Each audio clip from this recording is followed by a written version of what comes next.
Hello guys, welcome back to Primetech Automotive YouTube channel. I'm here with another video today fixing a SRS airbag warning light on a Jeep Patriot 2010. So here on this car, the airbag light on, cruise control doesn't work, horn doesn't work, so all the steering control doesn't work. So I did the fault diagnosis and the fault code was B1B02 driver airbag squib open. So first of all, you need to remove the negative battery terminal when you work on the airbag system. That's the first safety precaution. So here the fault was the clock spring, which sits behind the airbag module. So first you remove two 10mm bolts on the each side of the steering wheel, and then you can access to the airbag module connectors. So you press those little tabs and carefully pull the connector out. That's how you remove it. And there's another connector, which is a horn connector. So on the airbag, there are stage 1 and stage 2.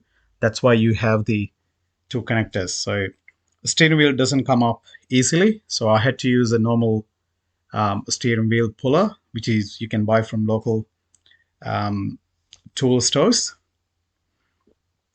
Remove the 13mm bolt in the middle, put the steering wheel puller, then you can easily pull the steering wheel out and carefully release the wires through the hole on the steering wheel.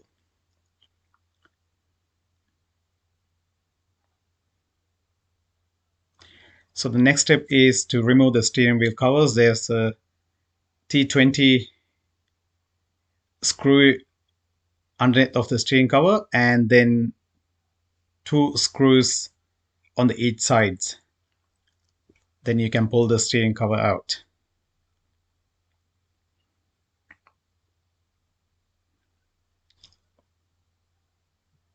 Today I was doing the video and one of my colleagues worked on the car, just helping him as well. So then you can undo those screws. I'm just showing they are T20, and then unplug the connectors to the headlight stock and the wiper stock, and then you can remove them. So bolts on each sides, and that's the screw which hold in the wiper switch.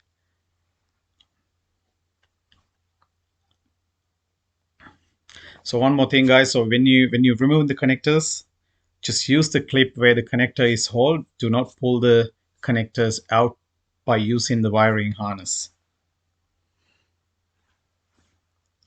So here I just remove all the T20 bolts which the clock spring is holding. Then you can unhook the clock spring from the steering wheel column.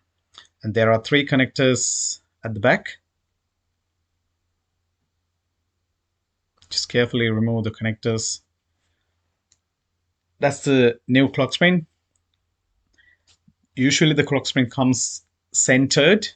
So guys, do not rotate it. So if you rotate, you have different procedure. I have a video on my channel for a Mitsubishi Triton clock spring, how to reset if you rotate it. So just keep on the center position and then just install the similar way what you remove. So all the components back together.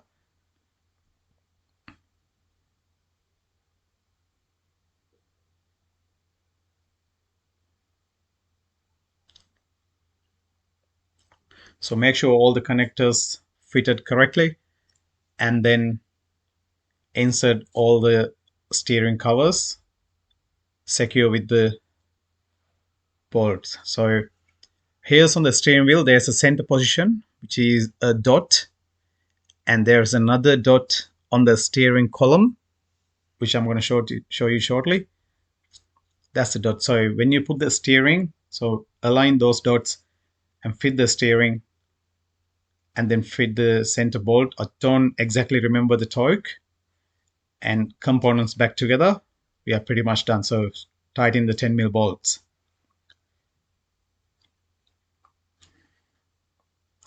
And now I'm going to start the car and see whether the airbag light disappear.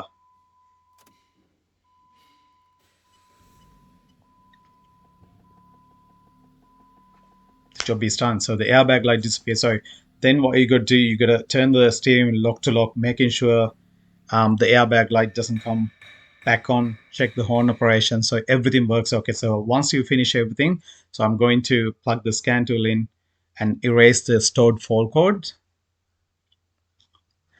That's it, code's been erased. Thank you for watching, guys.